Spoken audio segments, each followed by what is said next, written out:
Welcome back to the Art of Fundraising, session 3. We're going to talk today about listening.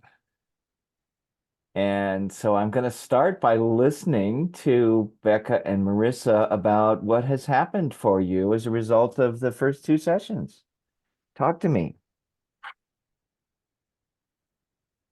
In between bites of oatmeal.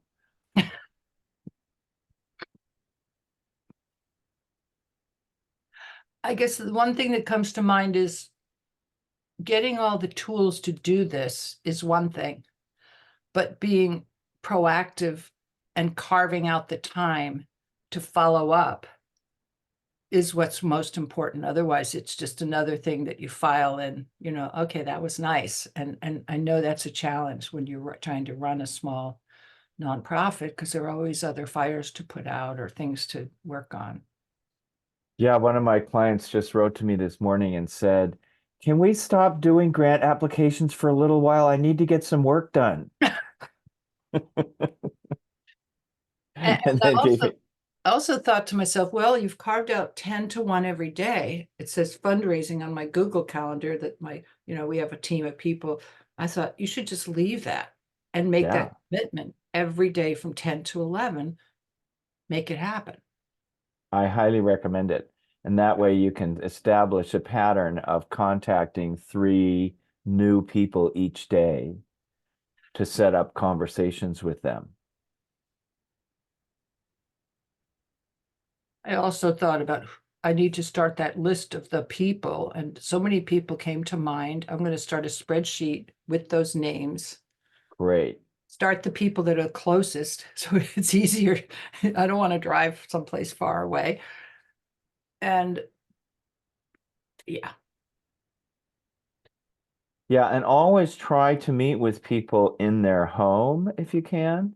Oh, Offices are okay, common spaces not so good because people live in their wealth. And oftentimes they don't realize the background that their home communicates. yeah. And so it's a good way. Now, it's not entirely the same with everyone. Michael Stranahan, whom I mentioned yesterday, lives in a trailer in Woody Creek Trailer Park in Aspen.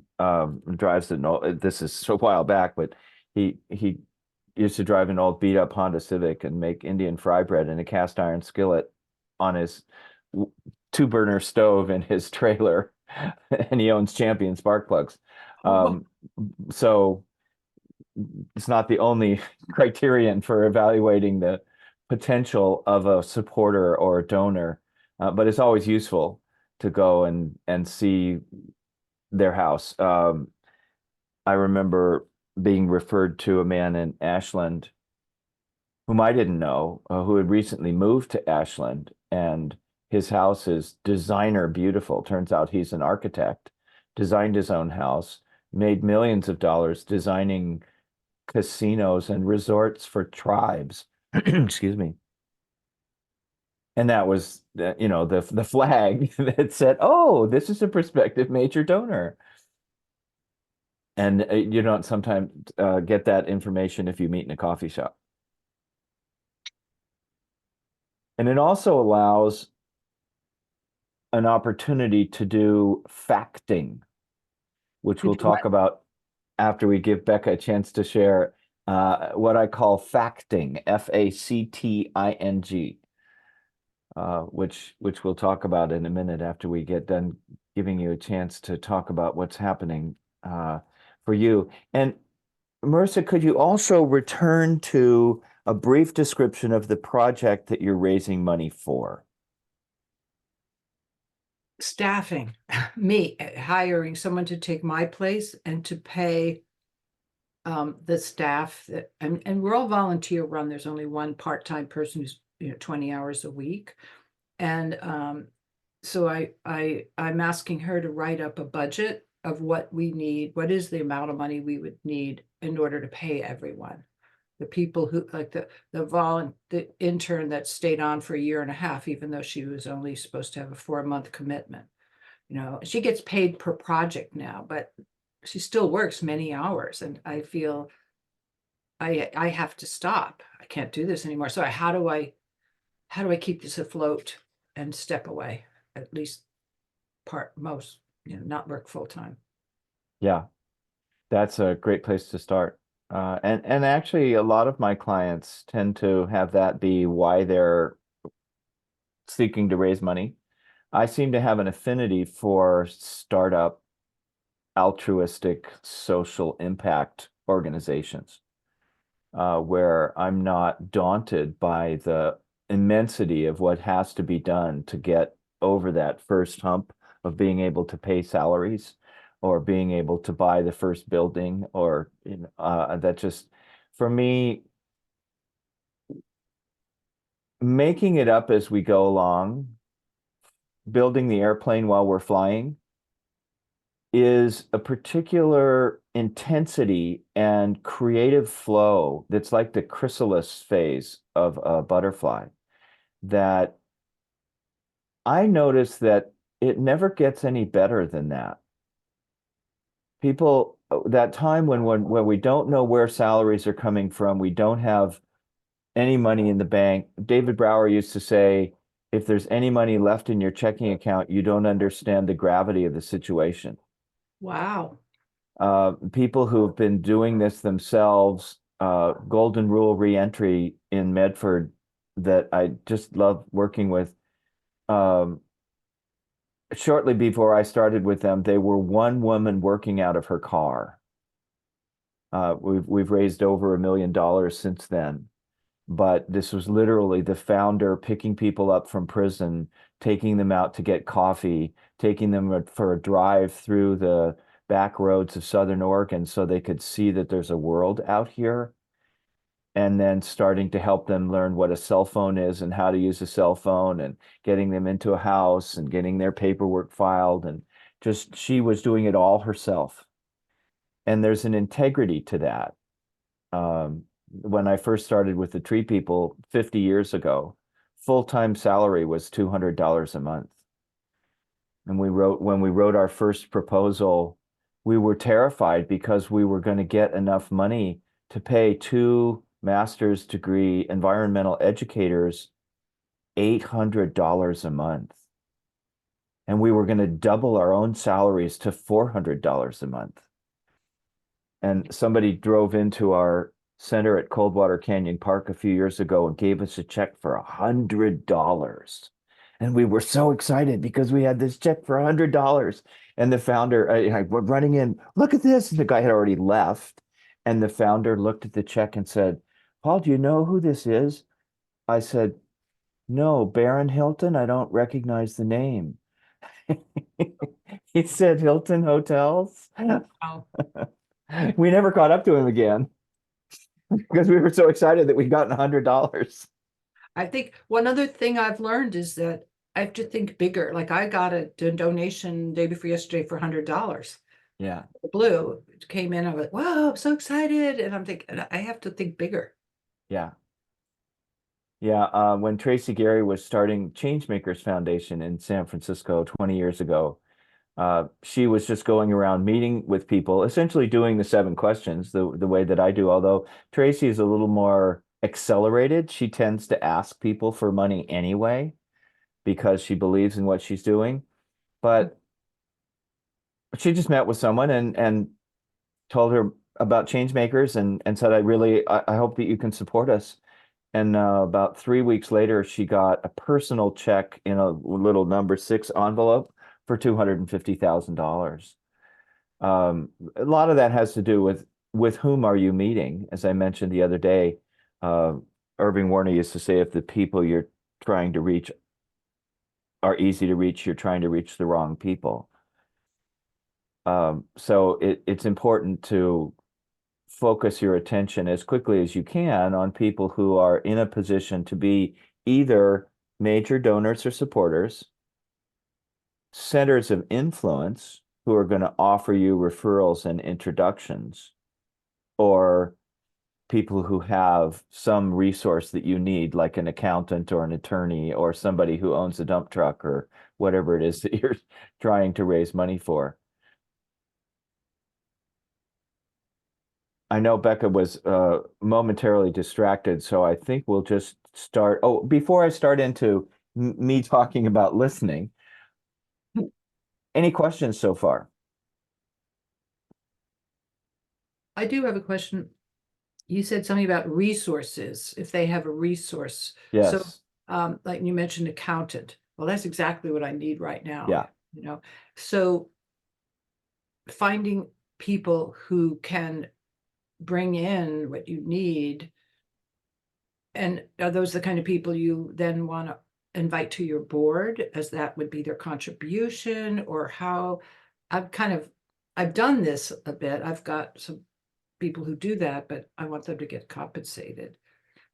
Yes, and it's an intuitive call as to whether you're inviting someone onto your board or whether you're creating an advisory board or whether you're asking them to become a valued volunteer or joining your staff. Mhm. People get very creative about stature and status. Um, I love the churches that have the notion of a calling. Mhm. So the Church of Jesus Christ of Latter-day Saints, one of the roles of the bishop is to call people to the service of God. And so if you can create an identity that is a volunteer position that you ask people to fill, to be the volunteer nursery propagator or the volunteer bus mechanic or whatever it is that you're creating a position that has an identity that's not just we need service from you, but we're offering you an opportunity to participate in this mission, to be part of the purpose of making a difference in the world. And we would like you to be this valued position. Oftentimes people will jump at the opportunity to do that if you're what you're looking for is resources. I actually found that, I mean, I've worked a lot with women who are returning to the workplace that don't Mhm. have the same skills from like a graphic artist who doesn't understand certain things that wants to learn. So part of what we offer through volunteering is to create a two-way street so that I'm building my resume, I'm learning new skills so that I can move on and take a job. Now I have like three people like that right now who are so good that, gosh, I don't want to lose them. I want to pay them. Yeah. Yeah. So that, it's a mix. There's Mhm. creativity involved. And when just with regard to somebody like an accountant, asking them to chair your finance committee is different than asking them to donate accounting services. It's the same function, but if Mhm. you create a status for them, this rang true for me about 15 years ago when I was running a electronics testing lab in Durango, Colorado, and I had a team of engineers, electronic engineers working for me, certifying the electrical efficiency of consumer electronics products. And we were working with the EPA and the Department of Energy to create standards for how efficient do electronic appliances have to be in order to be certified by EPA or DOE or Energy Star or something like that. Mhm. And I offered this several of the people on this team a 20% raise. And across the boards, they all declined the raise because it didn't come with a change in job title. And it was a lesson in millennials for me. I had no idea that none of them needed the money. They were relatively young. Some of them had new families, but they all had houses and they were getting paid well. And what they wanted was status, not money. Yeah. So I learned an important lesson there about volunteerism, getting an opportunity for people to have the stature that comes with meaning and purpose is Mhm. really important when we're dealing with social impact, social benefit organizations. And they're not all nonprofits. Oftentimes people have a business. Well, we've just been joined by Amy Butler, who's in that hybrid state of deciding whether to have a for-profit business or a social benefit corporation or a nonprofit or a trust. There's lots of different ways to engage in making a difference in the world. And so if what you're offering is the opportunity to be part of something that means something, to be part of an undertaking or an enterprise that it has a sense of purpose and meaning. Oftentimes that's more important than money. People will come and volunteer or come and work for way below accepted wage scale for activities in order to be part of something wonderful. Or in some cases, if you're a charismatic leader, in order to be associated with you. Welcome, Amy.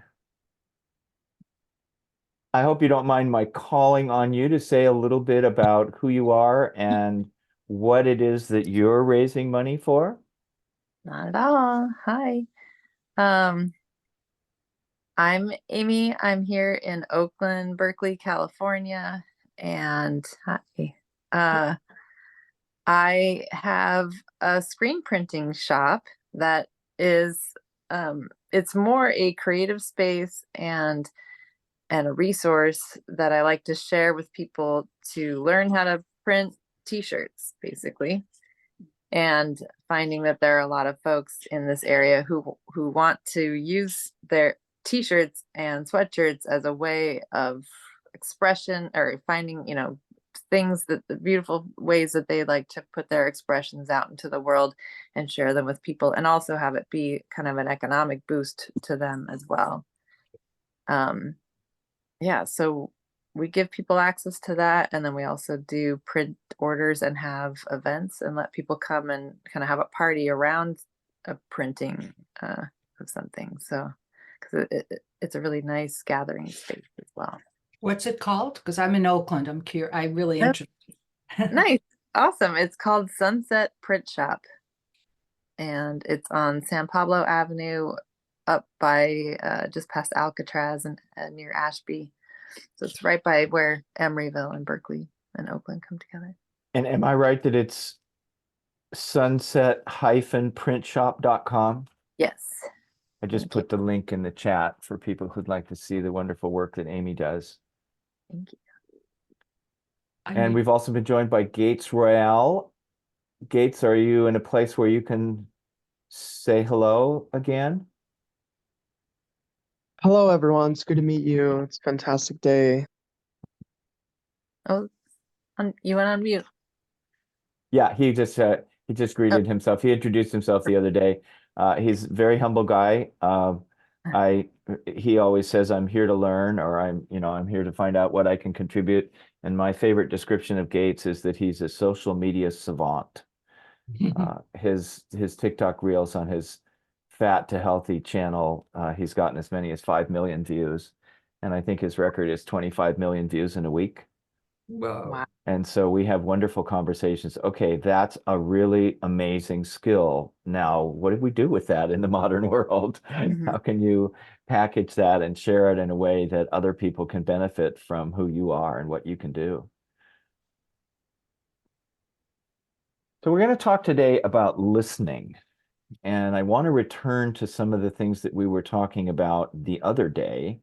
And that has to do with how do you engage in a conversation that leads people into what they care about?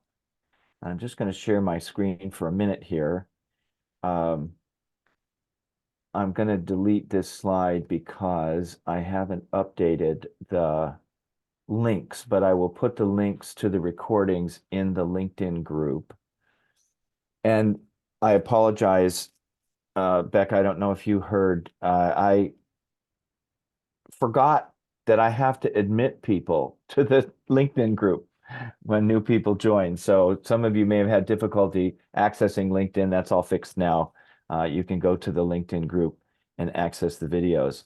But we talked yesterday about this cycle of creativity that starts with confluent intuition, creative imagination, careful intention, conscious attention, concerted action, calm reflection, and consistent gratitude. And that blends into a series of questions that you can ask people about where are they in this cycle? What is it that they care about, and what are they doing in life? We talked about the 7 questions approach. which is a unique approach that I've developed over the last 40 years, really, of having conversations with people about raising money. Not always asking people for money. In fact, I rarely ask people for money, but asking them what they care about. And we also talked a little bit about how do you access those things, starting with a letter that introduces you to somebody that you're going to be talking with. Amy's done a little bit of this, and maybe I can call on you, Amy, if you don't mind, to share the process of how you went about setting up a conversation with somebody who was a prospective supporter, and how did it go using the 7 questions with them? Let's see. Yeah, I put together a version of this letter that is pretty concise and something I could email to people. I did have, I don't know, Paul, if I even showed you exactly what I sent folks, but even I like this focus on like asking for advice and references. It takes the pressure off. I think putting in the email, like I didn't put like I will not be asking for money at this time. I even just like the word, even though it says like I'm embarking on like a fundraising and I would love to get your advice, felt easier to me. And yeah, I've had some success. I've talked with a couple people so far, and still practicing kind of bringing myself back to the 7 questions out of like talking about myself and getting back into asking questions about them.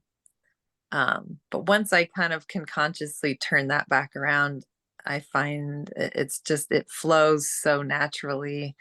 The conversation and hearing about what people are into, and then looking for places to kind of tap in. But yeah, so I'm still practicing. Yes. That's an important place to start. In fact, that's going to be your homework for tonight, is to start practicing. Because what we're going to do here is we're going to explore. I need to share a different part of my screen. Actually, I think I'm going to go back there, because I do want to focus on a little bit of this. What we're going to do is set up conversations where you can ask 7 questions. Truthfully, each of those questions can be unpacked into a larger conversation, but these questions are designed to precede any request or solicitation for funds. Just by asking questions that give an indication of how well this prospective supporter knows your organization or project, and how well what you care about matches what they care about. Because we want to know what they like and what they don't like about what you're doing, and also what you're not doing that they think you should be doing, or what you are doing that they think you shouldn't be doing. Because I talked yesterday about Saul Baker, whose dissatisfaction with what the organization was not doing led to a $2 million fundraiser. It's really important to allow for the possibility of innovative disruption in your activities. In fact, organizations that don't take that into account oftentimes don't last very long. We have great examples in the for-profit corporate world of places like Eastman Kodak that refuse to innovate, or Polaroid, where they think they've got what the world wants and are not listening for what else they should be doing. And then we have contrasting examples like DuPont, that started out making gunpowder and then pivoted to making things like Teflon. And now they have to pivot again because Teflon is not going to be the wave of the future. So when you find somebody who's not familiar with or of your organization, or they're not supportive, then the process of introducing each successive topic means that it can move fairly swiftly. Because usually I prefer to take time to cultivate relationship with people rather than trying to sell them something on the first meeting. Other people's style differs. I mentioned Tracy Gary earlier. Tracy has no qualms about going to see somebody for the first time and asking him for $1 million. And sometimes she gets it. So it's a question of personal style. But I like to kind of wander through the garden of dreams with people and find out what they've done in the past and what they're passionate about before moving on to talking about hypotheticals about if we were to undertake a major fundraising effort, could we count on your support?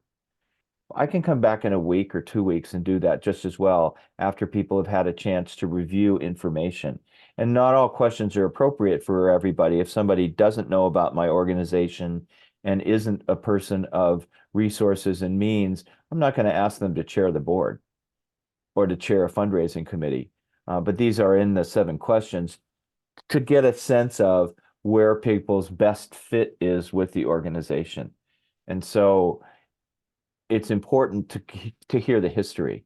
Somebody who previously founded an organization and raised millions of dollars for that organization is going to lead to a different set of conversations than somebody who's still in college and studying to be a microbiologist and paying off their student loans.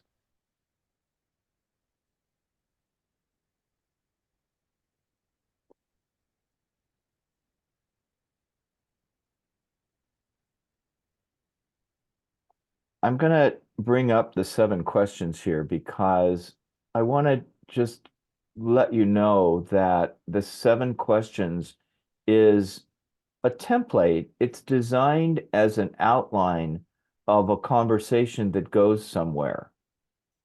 And you should be able to find it in the LinkedIn group. So I'm going to take a moment and jump over to the LinkedIn group.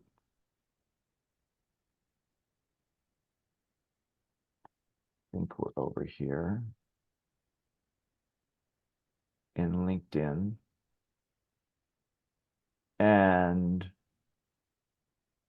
what we want is the homework.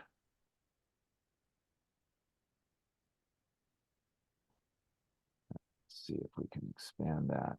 Is that large enough for people to read?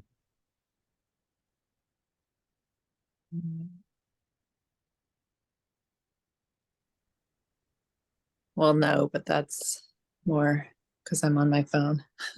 Yeah. Well, And my eyes I'll are read bad. out loud for folks for whom the print is too small. Uh, this is a form that I've developed over many decades, just to keep notes after I leave a conversation with somebody. At some point in the process, it's important to get all the contact information. And one thing that I note in the margin that I haven't added to the form yet is, what is your preferred mode of contact? Do you prefer email or text message or a phone call or a letter, or how, just when we see each other at common interests, how do people like to be contacted? Because then I can make note of that. Text messages are very effective these days, for getting people to respond quickly. But it's really important to keep text messages short. Mhm. Anything more than one screen in a text message, in my opinion, is rude, but that's just me. And then we want to engage in a conversation with people that starts with the history. How did you first hear about this project or activity? Because people love to tell their origin stories. And then I want to ask them, have you given to similar organizations or projects in the past? And it depends on the type of conversation. If we're raising money for a for-profit business, then I'm going to ask, have you invested in similar projects in the past? And please tell me the story. And I'm also relatively unabashed about asking people where their wealth came from. If I'm in a big, beautiful house with very expensive artwork all over the house, I will often ask somebody, if I don't know, if they're not a public person, so I haven't been able to do any research on them. I'll say, you mind my asking, how did you get the money for this? This is beautiful. What is your background financially? And people will tell me. They'll, like the man that I mentioned earlier, who has the big designer architectural house. Turned out we had common interests in St. Louis. He had started an architecture firm in St. Louis and had built it up to doing resorts and casinos for tribes. And he was very happy to talk about it. So don't be shy about asking people who have money about money. They'll tell you if they're not comfortable, and then you just move on.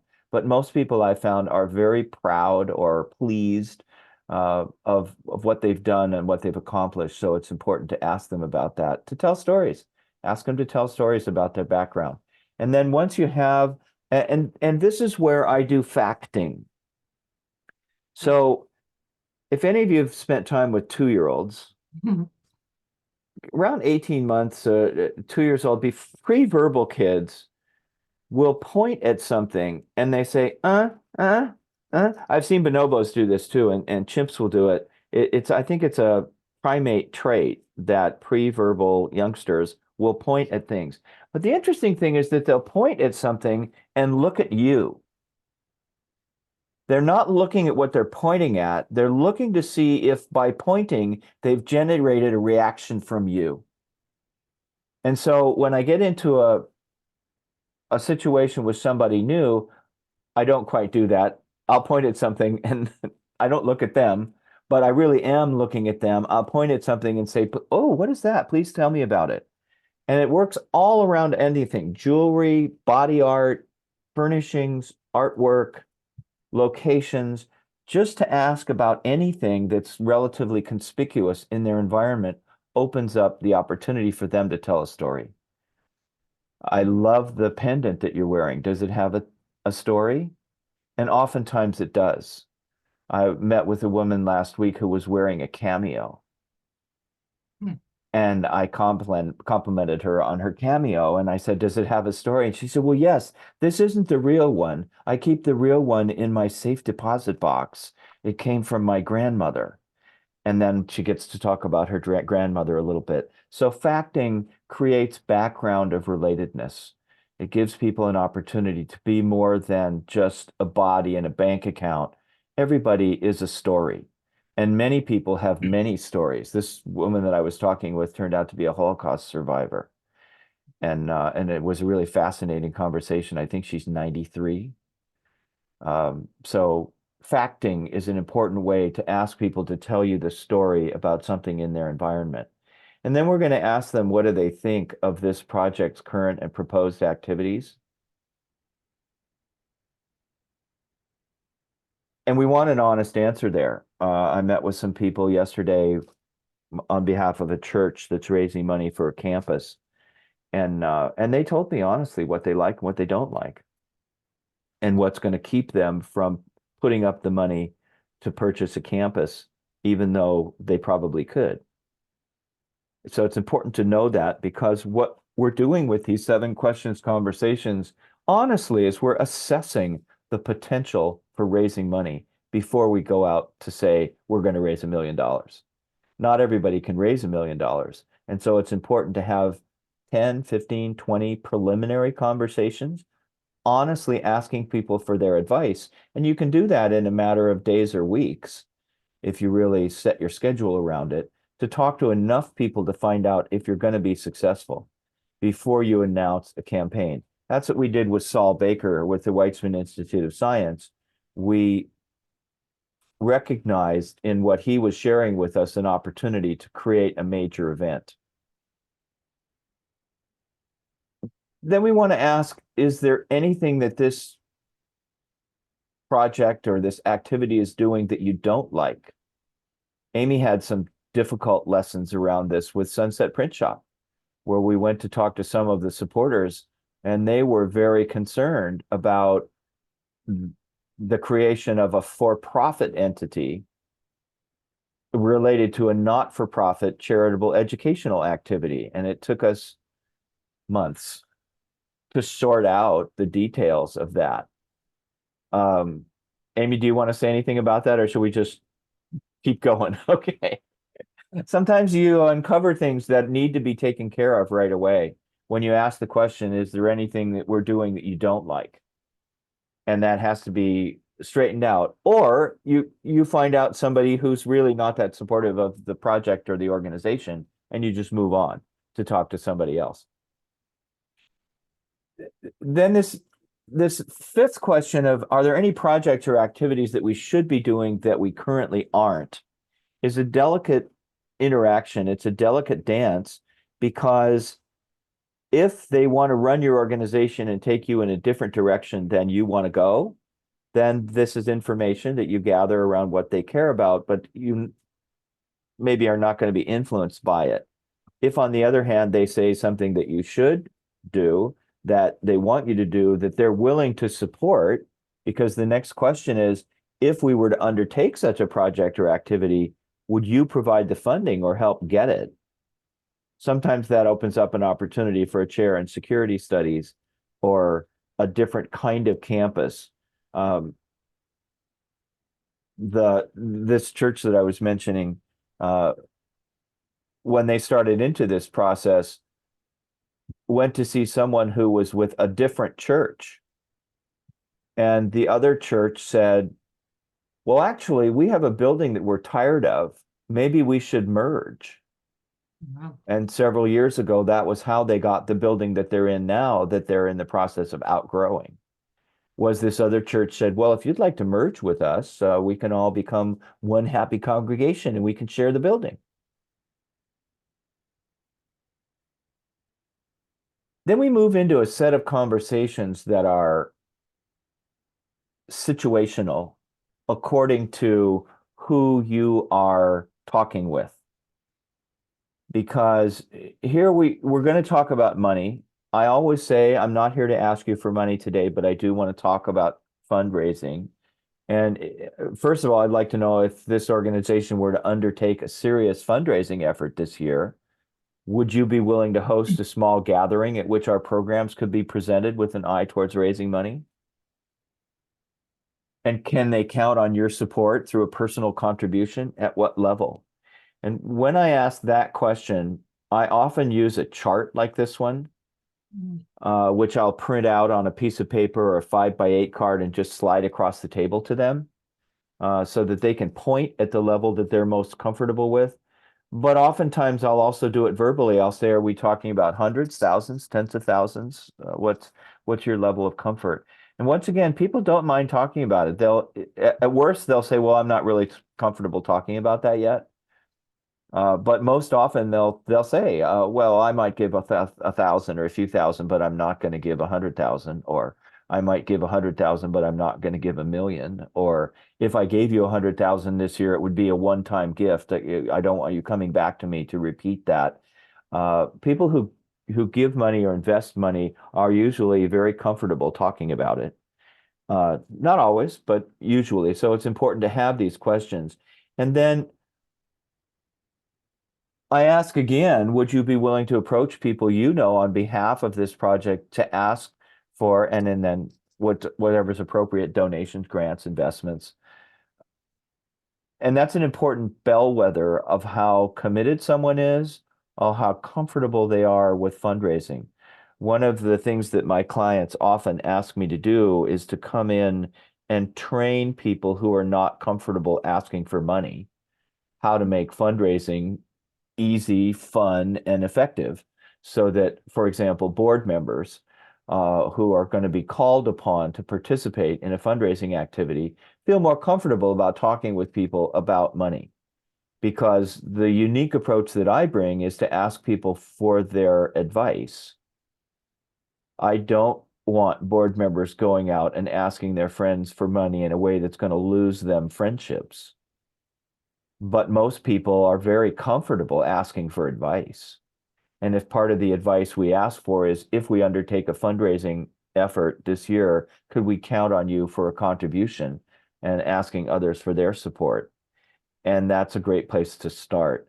We can always circle back around in a week, a day, a month, and ask them for the contribution. But at the initial stage, I want to know, how do they feel? What's the comfort level that they have with supporting this project or organization?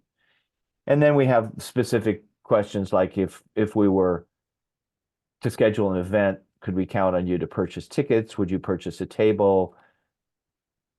If we do an auction, do you have items that you could donate that would be attractive, like a vacation package or a ride on your private plane? We used to have fun with John Denver organizing benefit auctions for WinStar because he would always offer a ride on his private jet. And they always went for $10,000 or more because we were in Aspen, and it was really fun to do those kinds of things. And that's a reason to schedule an event, is if somebody who's a potential major donor says they want an event, they want an auction or a golf tournament or a fundraising walk, you can do that around somebody saying that they want to help. We had an opportunity with the Tree People many years ago in Los Angeles where a radio station said they wanted to do something to support the Tree People. And Andy came back to the office really excited, and he said, we're going to get Mulholland Drive closed to do a 10K run so that this radio station can promote it, and we'll get thousands of people to go for a run on Mulholland Drive. When somebody suggests an idea to that, like me, my private reaction is I imagine myself running, screaming from the room because the logistics of doing something like that always fall to me. So I called the city of Los Angeles and I said, we want to have a 10K run on Mulholland Drive. And they said, oh no, we're never doing that again. We did that for the fire department a little while back, and it was a logistical nightmare because for those of you who've been to Los Angeles, you may know that Mulholland Drive runs along the crest of the Santa Monica Mountains. And in this case, the section that we were using or what wanted to use was from the Hollywood Freeway to the San Diego Freeway, which is the ridge between Beverly Hills and the San Fernando Valley. And LA said, absolutely not. Under no circumstances are we closing the cross traffic across Mulholland Drive. And I said, great, I'm so glad that we don't have to do this event. So I went back to Andy and said, okay, we can't do a 10K run. And he said, well, okay, since we can't get Mulholland Drive, we'll just get a freeway closed. Whoa. And we had this radio station behind us. And so we thought, well, you know, this might be worth doing. So we had 7 levels of you can't do this because that we had to go through. The city of Los Angeles said this would require the support of the community. So we went out and got support letters. And then they said, oh, well, yeah, that's good, but you have to get the city council to pass a resolution. So we got the city council to pass a resolution. And then we went to the county, and they said, well, you'd need to get a resolution from the state legislature. And the state legislature said you'd need to get the governor's approval, and you'd need to get approval from the highway patrol. And we just went all the way along the way. We were kids. We didn't know that we couldn't do it. Yes. Question. So I'm hearing that seems like a lot of work. How many people were involved in this, making this happen? Was it 3? 3 people? Okay. Yeah, my older sister Hunter and Andy and me. And it took us about, I think it was 4 or 6 months to get all the approvals. But then we eventually did get the Richard M. Nixon Memorial Freeway that runs from the San Diego Freeway to Marina del Rey in Culver City, or just west of Culver City, closed on a Sunday morning for 3 hours. The radio station got to do their promotion. We got a bunch of other corporations involved. We raised about maybe $20,000 or $30,000, which in 1978 was a lot of money. And it made the front page of both major newspapers in Los Angeles and all the evening news shows because we had 3,000 people running on the freeway. And it was a big deal. But we did that because we had a supporter that was going to make it happen. We had this radio station who said, we want you to do something newsworthy. So we said, okay, let's go do it. So this 7th question is an opportunity for creativity, to ask people or invite people or listen to people around what could we do to raise money. And I'll say again, events don't raise money, people do. So I will only undertake doing an event if I know where the money's coming from. If I know before we have the event that there's enough money to cover the expenses of the event and make it worth our while. Because it's much easier to go and talk to people than it is to organize an event. My mother and I organized an event for the Rocky Mountain Institute, which we put all our bags in one basket, and we sent out tea bags. And we told people that we had wanted to schedule a garden party, but that would look like a lot of work, and we would rather that they not have to schedule their time, and would they consider just making themselves a cup of tea and then sending us a contribution. And we promised that we weren't going to ask them again for another year. And we raised like $40,000. It was very fun to not have to do the event. And then we also went around and talked to our individual donors, and all the time that we would have put into scheduling the event, we put into cultivating relationships with our supporters, and we raised a lot more money than we would have from the event. Fundraising is most effective eyeball to eyeball in person. But that doesn't mean events don't have a place.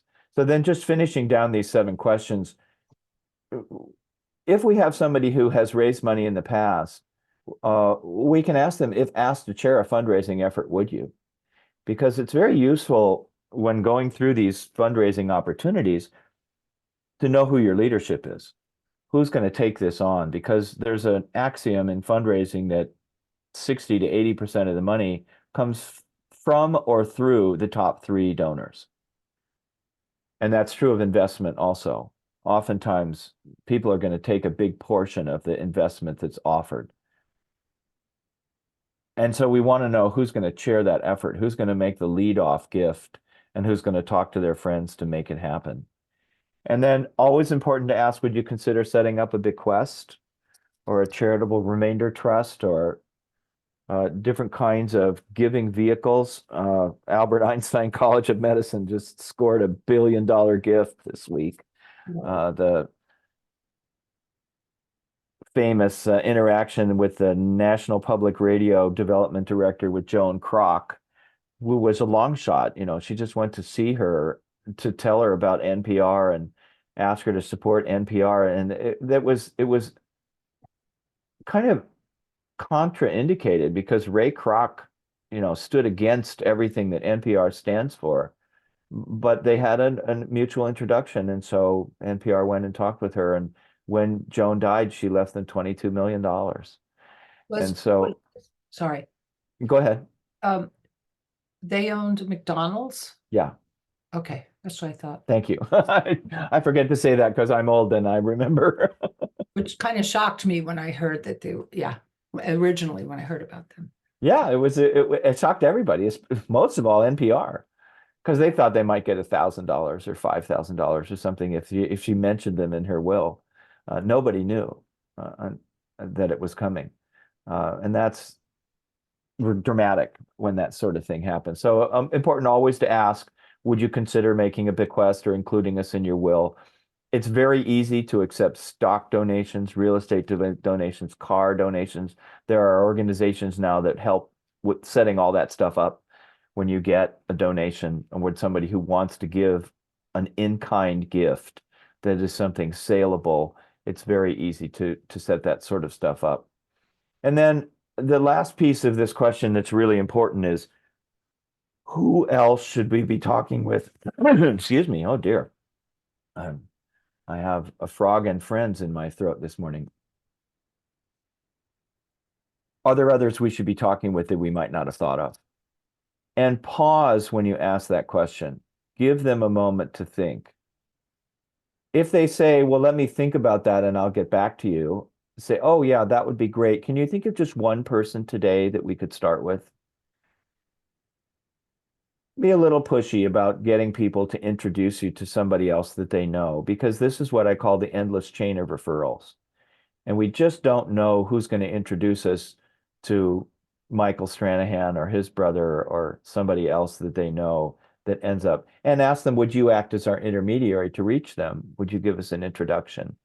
And I found this to be very helpful working with the country club set, the people who know each other as capable of giving major gifts. Oftentimes they know each other. And so when I can say, Judge Joe Charter suggested that I talk with you, am much more likely to get an appointment with somebody that I don't know when I've been referred by a person of influence. So when we do this letter that's at the top of this 7 questions process, the purpose there is to have somebody influential giving your first introduction so that you'll be more likely to get an appointment to go and talk with them. So I think that's probably about enough of me talking about listening for today. Your homework tonight is going to be to find somebody to practice with, and you don't have to do it tonight. I give these homework assignments, as I mentioned yesterday, because it's something that'll help you improve. And so whenever you can schedule time for it, then ask people if you can practice with them. Find somebody you know and trust, a roommate, a relative, a coworker, and just take these 7 questions and practice. Because what you'll find is once you've gone through the sequence 3 or 4 times, it's very organic. It flows naturally from how did you first find out about us? Have you supported anything in the past that's similar? Please tell me the story. What do you like? What do you dislike? What are we not doing that we should be doing? It's a pretty simple process that flows naturally. You don't always get all the way through it. I've done it in 10 minutes at a cocktail party. I've done it in 3 minutes in an elevator. I've done it while driving to Portland, as I was saying the other day. It's a fairly simple conversation once you've been through it a few times and designed to generate opportunity. So what has this provoked in you? What questions or comments do you have, Marissa? I have a question. So let's say you're meeting with someone, you have this whole conversation. Is it good to say, can we set a time where we can check back in? So it doesn't just, can I check back in with you in 2 weeks or actually? Yeah, I usually ask, when should I check back with you? Okay. So like when I mentioned Randy Compton the other day, when I went to see him and said, could we count on you for a contribution and at what level? And he said, yeah, about $5,000 I have in my discretionary fund. So at the foundation, I can direct that. And I said, when would be the best time to ask you for that? And he said, now would be good. Okay. But people will say, yeah, I'm really swamped, or we do all our giving at the end of the year. Contact me in December, or I have some time next Thursday. Yeah, very insightful to say, when should we follow up with you about this? And another thing is, I think I mentioned I started working with a SCORE representative, retired person who ran Meals on Wheels in nearby, and he's agreed to practice with me. So Perfect. a suggestion would be find a SCORE representative that may, because they're all retired people who've either run a business or a nonprofit. So they have a lot of experience as opposed to practicing with your boyfriend who, who knows. So he seems really great. I've worked with SCORE before and I didn't feel they understood what I did. Yeah. This guy, I think, does. So that's a big difference. It felt I've only talked to him twice though. Yeah, and some of those people turn into really valuable volunteers because they'll set up the appointments for you also. Amy, was that a hand raise or were you just opening your computer? Yeah, I'm just getting, but I do have a question. What is, you were saying, Marissa, SCORE? Is it like, what's that? It's, if you Google SCORE, it stands for something. I think it's a government program where retired. No, it's a nonprofit. It's the Senior Corps of Retired Executives. Oh, And they provide support to nonprofit organizations because they're older, retired people, mostly men, but not all, who really enjoy doing something for the community. And they have skills and abilities, not just around fundraising, but around organization development and systems development and marketing and all. I mean, you never know what wealth of resources an older person is going to bring. And so, yeah, it's Senior Corps of Retired Executives, and I don't have the URL up, but if somebody else wants to put it in the chat, or we can put it in a LinkedIn group, it's a great resource. And Amy, I'd like to connect with you about something I'm working on with kids. So That'd be wonderful. Yeah. If you could.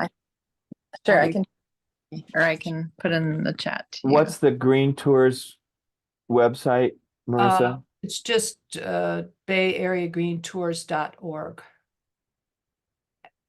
And okay.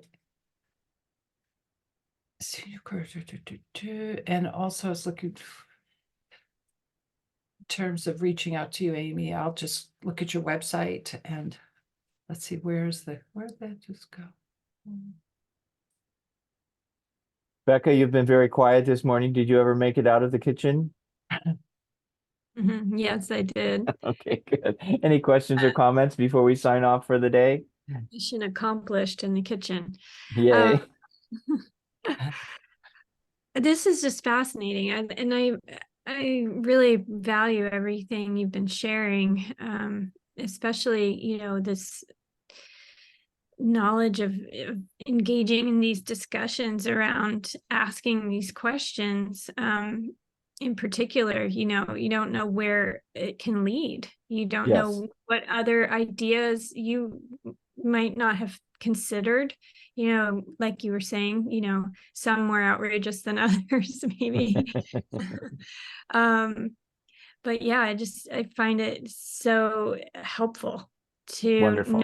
that it's important, not when you're taking the time to reach out to people, it seems like this is a way, your approach offers a way for people to really nurture that relationship and Yeah. not have it just be about finances, but really it's like the more core of what that benefit exchange is all about. So it's really more of like a social networking skill. Very much so. Yeah, thank you.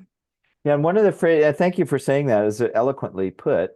One of the phrases that I enjoy tremendously is, I'm curious, can you tell me more about this woman that I mentioned previously whose late husband started a big online financial services company, mentioned that they had started a growth center. And she said that they had moved to Ashland from Kauai, which of course is a whole other topic of conversation. We got to talk about swimming in Honolulu Bay by the light of the moonlight. But she mentioned that they had started a growth center. And I said, I'm curious, can you tell me more about that? And then, this led to this whole story that they had actually started a growth center in Woodside, California. So that tells you something about how resourceful she is. But then she also shared that they had bankrolled it for more than a decade. They just paid all the expenses and made sure that it stayed operable. And they got tired of it and so they sold it and moved to Maui. I would never have known that about her. It's not on opensecret.org. You can't find that kind of stuff out about people. But now we have lots of things to follow up with around meditation and yoga and Kauai and Woodside and all those things that create opportunities for cultivation. Now I have going for me that I actually care. I'm really interested in people. And so it's not disingenuous for me to follow up with people about things that they've told me that they're interested in. You want to be careful. You don't want to be solicitous about these things, about just, sort of dancing by the numbers to try to create background of relatedness. You have to have somebody who cares, engaging in the cultivation of these relationships. I think that's where we'll stop for today. You all have been wonderful to listen to me prattle on for so long. I hope you've gained some valuable information. And tomorrow we're going to talk about how not to ask for money. Thank you. All right. Sounds like fun. Thank See you, you Paul. soon. Thanks, Thank you. Paul.